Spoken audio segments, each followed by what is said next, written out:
Hello বন্ধুরা, আশা করি সকলে ভালো আছেন। আজকে আমি অসাধারণ টেস্টি একটা মাছের রেসিপি নিয়ে এসে হাজির হয়েছি। একেবারে নতুন ধরনের রেসিপি। অনেকেই হয়তো এরম ধরনের রেসিপি আগে কোনো দিনও খাননি। আপনারা শেষ পর্যন্ত ভিডিওটা দেখুন। সত্যিই বলছি, একেবারে অসাধারণ। দিনকে এটা বানাবেন না, দেখবেন খাবার টেবিলে কিন্তু কাড়াকাড়ি পড়ে গেছে। চলুন এবার রান্নাটা করা যাক। আমি একটা মিক্সার গ্রাইন্ডার নিয়ে নিচ্ছি। এর ভেতর নিয়ে নিলাম 4 টেবিল চামচ মতো মুসুরির ডাল। এটাকে আমি শুকনো অবস্থাতেই গ্রাইন্ড করে নেব। মুসুর ডালটাকে আমি একটা কাপড় দিয়ে ভালো করে মুছে নিয়েছিলাম।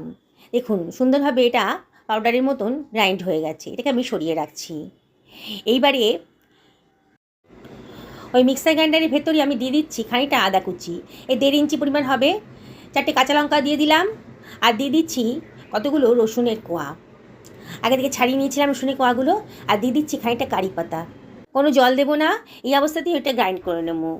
দেখুন খুব একটা মিহি হয়নি, এরকমই দানা দানা মতন হয়েছে। এরকমই আমি চাইছিলাম।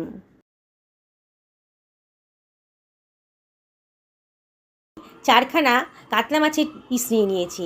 এর ভেতর দিয়ে দিচ্ছি 1/3 টেবিল চামচ মতন লবণ।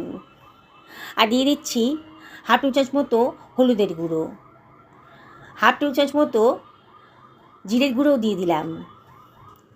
আর দিয়ে দিচ্ছি হাফ টেবিল চামচ মতো লঙ্কার গুঁড়ো।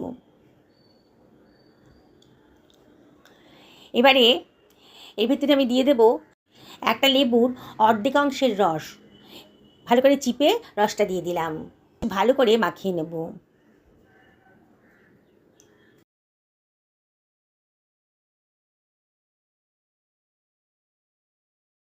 এবার যে মশলাটা আমি বেটে রেখেছিলাম সেটা দিয়ে দিলাম, মানে আদা রসুনের পেস্ট আর কি। ভালো করে দিয়ে দিলাম। দিয়ে আবার ও সব কিছু ভালো করে মাছের গায়ের সঙ্গে মাখিয়ে নিচ্ছি।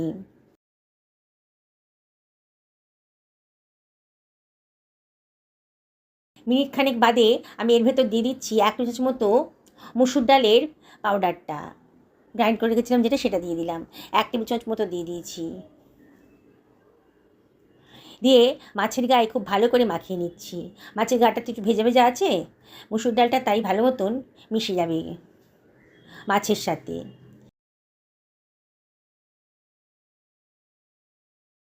আবারও 1 টেবিল চামচ মতো মুসুর ডালের পাউডারটা আমি দিয়ে দিলাম।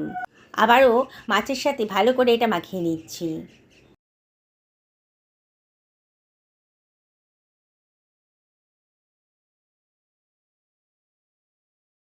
কত সুন্দর একটা লেয়ার পড়ে গেছে, বেশ মোটা সোটা একটা লেয়ার পড়ে গেছে।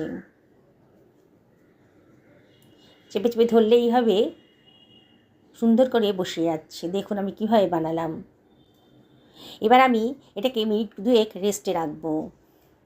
কড়াইতে তেল গরম করতে দিয়ে দিয়েছি। আজকে সর্ষে তেলেই রান্না করব। 4 টেবিল চামচ সর্ষে তেল দিয়ে দিলাম। আর 1 চিমটা লবণ দিয়ে দিলাম, তাহলে এই সর্ষে তেলে কাঁচা গন্ধটা আর থাকবে না। এবার দিয়ে দিচ্ছি কতগুলো শুকনো লঙ্কা, একটু ফ্রাই হতে দেব। সুন্দর একটা গন্ধ বেরোবে তেলের মধ্যে। শুকনো লঙ্কার গন্ধটাও কিন্তু বসে যাবে আর কি, সুন্দর গন্ধ বেরোবে। এবার লঙ্কাটা ভাজা হয়ে গেছে, আমি এটাকে সরিয়ে রাখছি অন্য একটা পাত্রের ভেতর। এবার ওই পাত্রের ভেতরেই আমি দিয়ে দেব কতগুলো কাঁচা লঙ্কা। কাঁচা লঙ্কাটাগুলোকে কিন্তু একটু চিড়ে নিয়েছি, নাহলে তেলে দিলে পরে খুব ফাটবে। কাঁচা লঙ্কাগুলোকে একটু ফ্রাই করে নিচ্ছি, নিয়ে এটাকে সরিয়ে রাখছি। লঙ্কাটা ভাজা হয়ে গেল। এবারে আমি এর ভেতর দিয়ে দিচ্ছি 1 টেবিল চামচ মতো কালো জিরে। আর দিয়ে দিচ্ছি ম্যারিনেট করা মাছগুলো। দেখুন বন্ধুরা, মাছের গায়ে একটা মোটা সোটা লেয়ার পড়ে গেছে, মুসুর ডালের লেয়ার। খানিক্ষণ বাদে এটাকে একটু উল্টে পাল্টে ভেজে নেব। এপিট ওপিট করে খুব ভালো করে ভেজে নিতে হবে। গ্যাসের ফ্লেমটা কিন্তু এই সময় মিডিয়াম টু হাইতে রাখবেন, আর মাঝে মাঝেই উল্টে দেবেন। বাইরেটা লাল লাল হয়ে আসছে, কিন্তু ভেতরটা এখনও ভাজা হয়নি দেখেই মনে হচ্ছে। এবার উল্টে পাল্টে খুব ভালো করে মাছগুলোকে ভেজে নিতে হবে। দেখছেন তো বন্ধুরা, রেসিপিটা একেবারেই অজানা। দেখুন সুন্দর করে লাল লাল করে ভাজা হয়ে গেছে। আমি এগুলোকে এবার তুলে রাখছি। এবার ওই তেলের ভেতর দিয়ে দিচ্ছি কতগুলো রসুনের কোয়া, দিয়ে একটু নাড়াচাড়া করে নিচ্ছি। রসুনগুলোকে খুব ভালো করে ভেজে নেব, শুকনো একটা গন্ধ বেরোবে। গ্যাসের ফ্লেমটা হাই করে আমি অনবরত নাড়ছি। দেখুন রসুনের কালারটা কিন্তু আস্তে আস্তে চেঞ্জ হয়ে গেছে, বেশ লাল লাল করে ভাজা হয়ে গেছে। এবার আমি রসুনগুলোকে অন্য একটা পাত্রের ভেতর সরিয়ে রাখছি।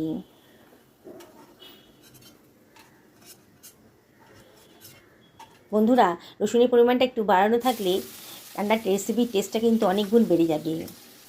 আমি ওই তেলের ভেতর দিয়ে দিলাম কুচনো পেঁয়াজটাকে আমি একটু ফ্রাই করে নেব। সুন্দর একটু কালার আসবে বলে 1 চিমটা হলুদের গুঁড়ো আর 1 চিমটা লঙ্কার গুঁড়ো আমি এর ভেতর দিয়ে দিলাম। দিয়ে এটাকে ভালো করে ফ্রাই করে নিচ্ছি। দেখুন পেঁয়াজের কালারটা কিন্তু আস্তে আস্তে চেঞ্জ হয়ে যাচ্ছে।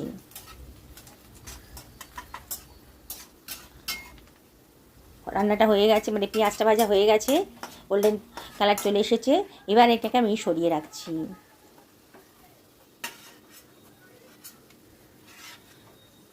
সমস্ত পেঁয়াজগুলো তেল থেকে তুলে নিলাম। এবার আমি ওই তেলের ভেতর দিয়ে দিচ্ছি কেটে রাখা টমেটোটা। আমি 3খানা টমেটোকে মাঝখান দিয়ে কেটে রেখেছিলাম, সেটা দিয়ে দিলাম। এর ভেতর দিয়ে দিলাম সামান্য একটুখানি লবণ। এবার ঢাকা দিয়ে দিলাম মিনিট 3 জন্যে হাই ফ্লেমে। 3 মিনিট বাদে ঢাকাটা সরিয়ে দিয়েছি। দেখুন টমেটোটা কিন্তু অনেকটাই নরম হয়ে গেছে, একেবারে কিন্তু গলে যায়নি। আর উল্টে পাল্টে আবারও একটু ঢাকা দিয়ে রান্না করে নেব। মিনিট 2 জন্য রান্না করছি এটা। 2 মিনিট বাদে দেখুন মনেই হচ্ছে টমেটোগুলো কিন্তু অনেকটাই নরম হয়ে গেছে। আমি কেটে দেখাচ্ছি যে টমেটোটা কতটা নরম হয়েছে। বুঝতেই পারছেন বন্ধুরা, সুন্দর একটা কালার এসে গেছে টমেটোর মধ্যে। এবারে উল্টে পাল্টে আমি খুব ভালো করে টমেটোটাকে ভেজে নিচ্ছি।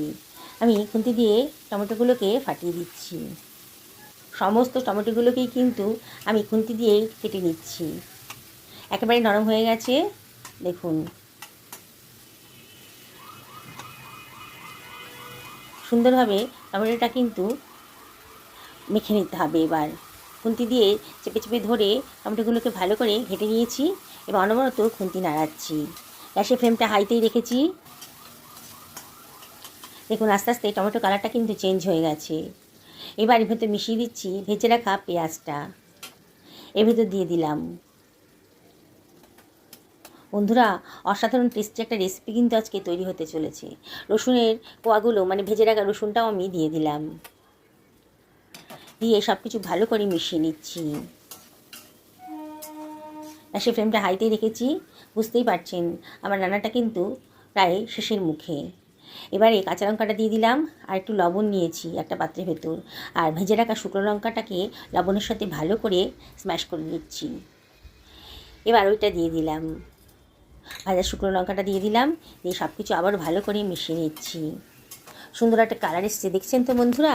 এত অল্প খরচের ভেতরে কত সুন্দর একটা রেসিপি আজকে তৈরি হয়ে গেল। দেখুন এবার কড়াই এই গ্যাসটা অফ করে দিয়ে আমি একটা সার্ভিং প্লেট এটা সার্ভ করে দিচ্ছি। কি অসাধারণ দেখতে হয়েছে, কি দেখেই খেতে ইচ্ছে করছে তো বন্ধুরা। এটা ভাতের সাথেও ভালো লাগবে, রুটি পরোটার সাথেও ভালো লাগবে। তো সবথেকে বেশি ভালো লাগবে কিন্তু মাছের যে ফ্রাইটা বানিয়েছি সেটা গরম টরম চায়ের সাথে খাবার টেবিলে ইভিনিং স্ন্যাক্স হিসাবে কিন্তু এটা ব্যবহার করতে পারেন। আর রাতে খাবারের জন্যে এরকম যদি বানিয়ে নেন তাহলে বললাম না, খাবার টেবিলে কাড়াকাড়ি পড়ে যাবে। এবার আমি গরম ভাতের সাথে এটা খেতে বসে গেছি। মাছের ফ্রাইটাও নিয়ে নিয়েছি। সত্যি বলছি বন্ধুরা, অসাধারণ স্বাদের হয়েছে। বললাম না, একেবারে নতুন ধরনের রান্না। আগে হয়তো এরকম ধরনের রান্না অনেকেই খাননি। আজ একবার এটা ট্রাই করে দেখুন। আমি একটা মাছ ভাজা ভেঙে দেখাচ্ছি। দেখুন বাইরেটা ক্রিস্পি আর ভেতরটা কিন্তু জুসি আছে, কিন্তু মাছটা ভালো করে ভাজাও হয়ে গেছে। সকলে ভালো থাকুন এই কামনা করি আজকে ভিডিওটা এখানে শেষ করলাম।